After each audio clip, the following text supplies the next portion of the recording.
He just wanted a quiet weekend in a cabin by the lake. But every night, at exactly 2:03 a.m., the baby monitor turned on even though he was alone. Across the water stood a house that did not exist, and something inside it was waiting for him. This is not a story about ghosts.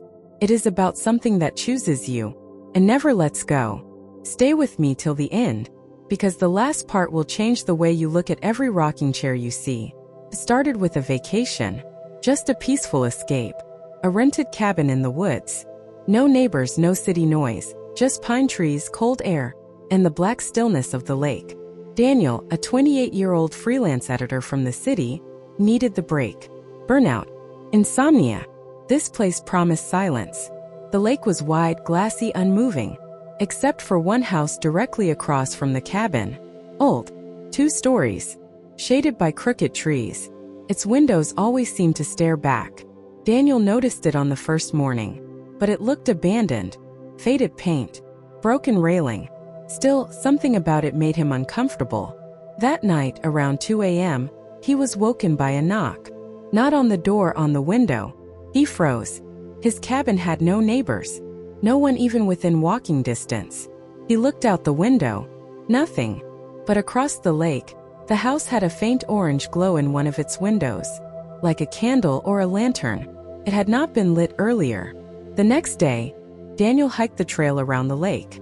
Curiosity 1. The house across the lake was far more decayed up close. The porch groaned under his steps. He did not go in, just looked through a crack in the boarded front window. Inside was empty, dusty furniture, a fireplace full of ashes, and a child's rocking horse, sitting alone, facing the window. That night, he dreamed of the rocking horse, moving on its own, and the sound of breathing behind him. He woke up in cold sweat.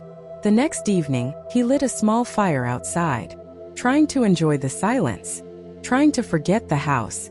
But he heard it. A splash. Not a fish. A heavy splash like a person had fallen in. He ran to the dock. The water rippled in perfect circles. And then he saw something. A figure. Standing in the window across the lake. Just a silhouette. Tall. Still. Watching. Daniel grabbed his flashlight and aimed it at the window. The figure did not move. But the light caught something else. A second figure. This one shorter. Sitting. Rocking back and forth. Then both figures disappeared at once. That night he locked every door. Every window. But at 2:03 a.m. Knock. Window. Harder. 3 times. Daniel did not move. He barely breathed. A minute later his phone vibrated. A picture. No sender. Just a photo. Taken from behind him. It showed him lying in bed.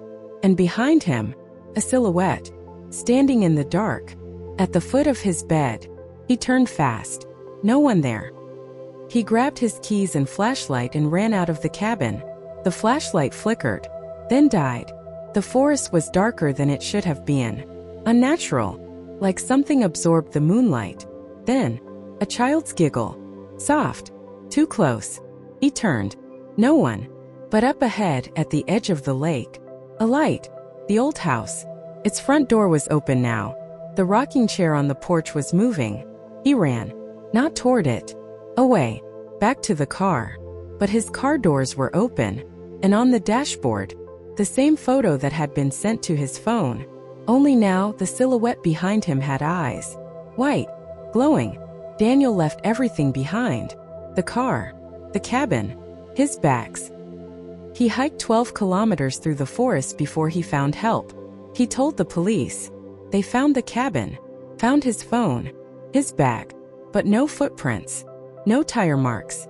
And no house across the lake. They told him there had never been a house there. Not for 40 years. One had burned down. A fire that killed a father and son.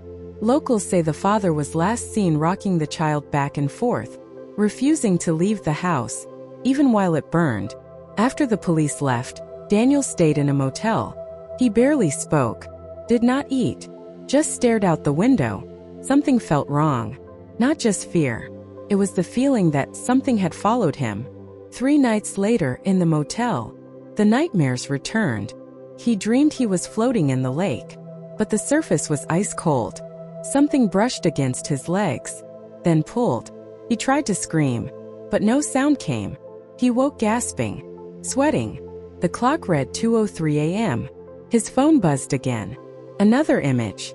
This one of the motel room, taken from outside the window, the curtain half drawn. Daniel clearly visible asleep, and standing behind the curtain, that same silhouette, white eyes, too wide. He called the front desk. No one answered. He opened the door and stepped into the hallway. Empty, silent. Then he heard it, a creak, behind him. He turned fast, but it was just the door to his room, slowly swinging shut. He reached for his keys, gone. Phone gone. His room was locked from the inside. He knocked. No answer. But inside the television flickered on. Then static. Then audio. A man's voice. Deep. Crooked. Why did you leave the chair? Daniel backed away. Ran to the stairs. Took them two at a time. As he reached the lobby, the front door burst open. Cold air hit him like a wave.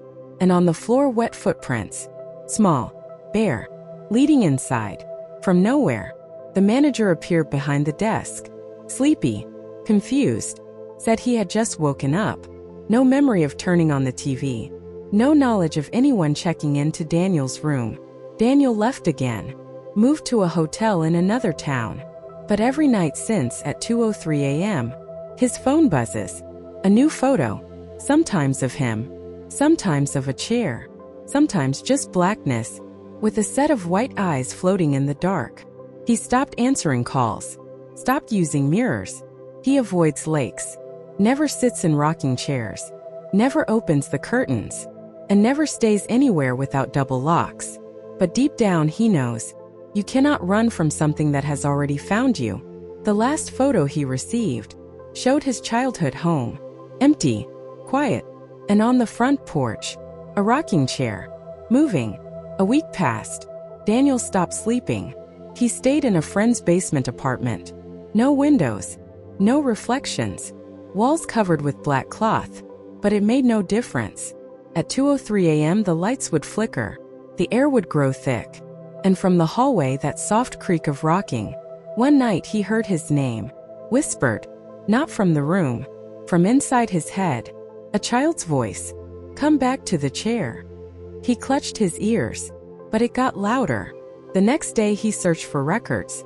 Anything about that house. A newspaper article from 1982. Lake Crest fire destroys abandoned property. No survivors. But a scribbled note on the back caught his eye.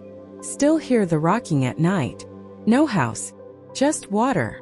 Ranger number 12 retired. He tracked down the ranger. An old man. Blind in one eye. Living in a home 2 towns away. When Daniel showed him the photo from his phone, the chair, the white eyes, the man whispered, "It picked you." Daniel asked, "What does that mean?" The old man said, "That house burned, yes, but not all of it. The story says the boy died first. The father, he lost his mind. Sat in that chair for 6 days, rocking, even while the fire burned around him. He never stopped rocking." The ranger leaned in. "They say the chair never stopped either. Wherever you go, it finds you, because when you see it, it means your seat is already carved." Daniel left without a word. But that night he found something new in his room. Wood shavings. Carved initials on the wall. Deep. And in the corner, a rocking chair. Not his. Not the apartment's. Just rocking. Slowly. Rhythmically. He smashed it with a hammer. Burned it in a metal barrel behind the house. Watched it burn to ash. But the next morning, it was back. Not in the corner. Right beside his bed. Daniel no longer tries to escape. Now he records his nights. Just to prove he is not insane. But the footage always ends the same. At 2:03 a.m., the screen goes black. And the last sound is always rocking. Daniel no longer wonders if it followed him. He knows it did. Every home he moves to, every place he hides, the chair always returns. Not in the same room but somewhere close. Always rocking. Always waiting. People say time heals. But for Daniel, time ticks like wood against floorboards. Because when the chair stops rocking, that means it is ready for him to sit. and he fears that one night, he will